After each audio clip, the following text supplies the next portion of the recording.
ಮಳೆಗಾಲ ಬಂತಂದ್ರೆ ಸಾಕು, ತುಳುನಾಡಿನ ಅಲ್ಲಲ್ಲಿ ಇಂಥ ದೃಶ್ಯಗಳು ನಿಮಗೆ ಕಾಣಲು ಸಿಗುತ್ತದೆ. ದಕ್ಷಿಣ ಕನ್ನಡ, ಉಡುಪಿ ಮೊದಲಾದ ಕರಾವಳಿ ಜಿಲ್ಲೆಗಳ ದೇಶಿ ಸೊಬಗು. ತುಳುವರ ಸಂಸ್ಕೃತಿ ನೀರಿನ ಬಸಿಯಂತೆ ಸೊಂಪಾಗಿ ಬೆಳೆದ ಪೈರಂತೆ ಕೆಸರುಗದ್ದೆಯಲ್ಲಿ ಹರಳಿವೆ. ಉತ್ಕೃಷ್ಟ ಸಂಸ್ಕೃತಿಯ ಜನಪದ ಕ್ರೀಡೆಗಳನ್ನ ರಕ್ಷಿಸಿ ಮುಂದಿನ ಪೀಳಿಗೆಗೆ ಕೊಂಡೊಯ್ಯಲೆಂದೇ ಶ್ರೀಮಂತೂರಿನಲ್ಲಿ ಯುವಕ ಮಂಡಲ ಇವರ ಸಹಯೋಗದಲ್ಲಿ ಚತುರ್ಥ ವರ್ಷದ ಕೆಸರಡೊಂಜಿ ದಿನ ನಡೆಯಿತು. ಕೆಸರಡೊಂಜಿ ದಿನ ಒಕ್ಕ ಆಟಿಡೊಂಜಿ ದಿನ ಕರ್ನಾಟಕ ತುಳು ಸಾಹಿತ್ಯ ಅಕಾಡೆಮಿದ ಗುರುಕರ್ಮೆ ಒಯ್ಯೆ ಅವಧಿದೆ ನಂಗೆ ತಿಕ್ಕಿನ ಸಂದರ್ಭ ನಮ್ಮ ಪ್ರಾರಂಭ ಮಾಡ್ತೀನಿ ಅಂತ ಬರೆಯ ನನಗೆ ಮಸ್ತ್ ಸಂತೋಷ ಆಗುತ್ತೆ. ಐದು ಆಟಿಡೊಂಜಿ ದಿನ ಕೆಸರಡೊಂಜಿ ದಿನ ಇದ್ದಾನೆ ಒಂದೊಂಜಿ ಸಂಘದ ಎದ್ದು 15,000, 20,000, 25,000 ರೂಪಾಯಿ ಅನುದಾನ ಕೊಡೊಂದಿತ್ತೆ.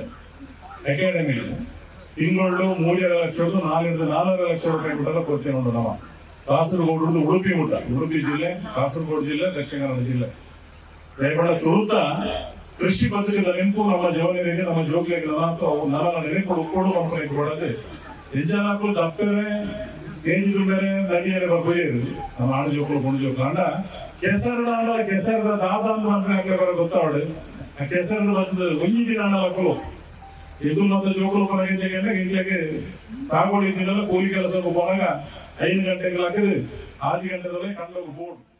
ಕ್ರೀಡಾಕೂಟದಲ್ಲಿ ಶ್ರೀಮಂತೂರಿನ ಸುತ್ತಮುತ್ತಲಿನ ಶಾಲಾ ಕಾಲೇಜಿನ ಗ್ರಾಮಸ್ಥರು ಭಾಗವಹಿಸಿದ್ರು. ಮಕ್ಕಳು ವಿದ್ಯಾರ್ಥಿಗಳು ಮೈಚಳಿ ಬಿಟ್ಟು ಬಿತ್ತು ಎದ್ದು ಮಳೆಯಲ್ಲಿ ಇದ್ದು ಸಂತೋಷಪಟ್ರು. ಜನಪದ ಕ್ರೀಡೆಗಳು ಯಾವುದಕ್ಕೂ ಕೂಡ ಕಮ್ಮಿ ಇಲ್ಲ. ಸಂಬಂಧಗಳನ್ನ ಎರಕ ಹೊಯ್ಯುತ್ತಾ ಒಂಟಿತನವನ್ನ ದೂರ ತಳ್ಳುತ್ತಾ ನೋವು ನಲಿವುಗಳಲ್ಲಿ ಕೈ ಹಿಡಿದು ನಡೆಸುತ್ತದೆ. ಮನಸ್ಸಿಗೆ ಒಂದು ತರದ ನೆಮ್ಮದಿಯನ್ನ ತಂದುಕೊಡುತ್ತದೆ. ವಿಶೇಷ ಸುದ್ದಿಗಾಗಿ ನೋಡ್ತಾ ಇರಿ ಸುದ್ದಿ.ನ್ಯೂಸ್ ಮಂಗಳೂರು.